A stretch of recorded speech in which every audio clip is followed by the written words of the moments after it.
আজকের ভিডিওটা হতে চলেছে একটু অন্যরকম। তো চলো শুরু থেকে শুরু করি। যখন ক্লাস 9-এ পড়ি তখন থেকে আমার ভিডিও করার খুব ইচ্ছে ছিল।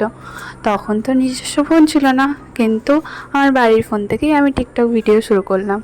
তখন তারপর বাড়ি থেকে কিছু অ্যালাউ করলো না পড়াশোনার জন্য, কিন্তু লকডাউনের টাইমে অনেকই ভিডিও বানানো হয়েছে। কিন্তু তারপর আবার ভিডিও বানানো বন্ধ হয়ে গেল। দেন 12-এর পর যখন নিজের ফোন হলো, তখন আমি ফেসবুক, ইনস্টাগ্রাম অ্যাকাউন্ট ওপেন করলাম। তারপরে ভিডিও বানানো শুরু করলাম।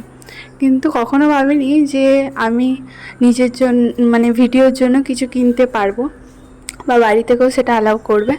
কিন্তু এখন নিজের পড়াশোনা, ভিডিও দুটোকেই যখন সমানভাবে সামলাতে পারছি, তো বাড়ি থেকেও সাপোর্ট করছে আস্তে আস্তে। তো বাড়ি থেকেই ছোট্ট একটা গিফট আমায় দিয়েছে। মানে আমি চেয়েছিলাম যে ভিডিও করার জন্য এই জিনিস লাগবে, কিছু কিছু জিনিস তো লাগে। তো এই ট্রাইপডটা আমার অনেক দিনের ইচ্ছে ছিল, কিন্তু ট্রাইপডটা এসেছে একটুখানি ড্যামেজ, কিন্তু ওটা চালিয়ে নেবো। অন্যরকম কিছু তো প্রবলেম হচ্ছে না দেখছি। তোমরাই বলো যে এক্সচেঞ্জ করবো কি না। তোমাদের কাছে ব্যাপারটা খুবই ছোট হতে পারে, কিন্তু আজকের দিনটা আমার কাছে সত্যি একটু বিশেষ বলতে পারো। তো আজকে আমি খুব খুশি। তো এই ভিডিওটা আমার ট্রাইপডে ফার্স্ট বানানো। তো ফার্স্টেই আমি ভিডিও বানিয়ে দেখছিলাম কীরকম। তারপর ইউটিউব দেখে ট্রাইপডটা সেট আপ করলাম, দেন ভিডিও বানাচ্ছিলাম। তারপর মনে পড়লো যে আমি মাকে দেখাই একবার ফোন করে। তো মাকে ফার্স্ট আমি ভিডিও কল করেছিলাম।